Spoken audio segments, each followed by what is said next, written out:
Profesor, ka vënd për ta krahasuar Rusin me Izraelin apo Putinin me Netanyahun? Është e vështirë ta thuash në fakt, por është një pyetje që duhet ta pohojmë, që ka. Për momentin të dyja janë vende agresore.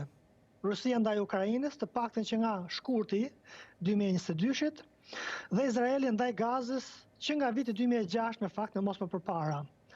Nëse Izraeli kishte të drejtën për të mbrojtur nga sulmet e Hamasit dhe grupet e tjera palestineze në momentin që ata e mundën Hamasin dhe e kthyen atë në rripin e Gazës, dhe në momentin që ata filluan shkatërrimin e Gazës me sulme jo diskriminuese, forcat ushtarake të Izraelit janë kthyer në forca agresore.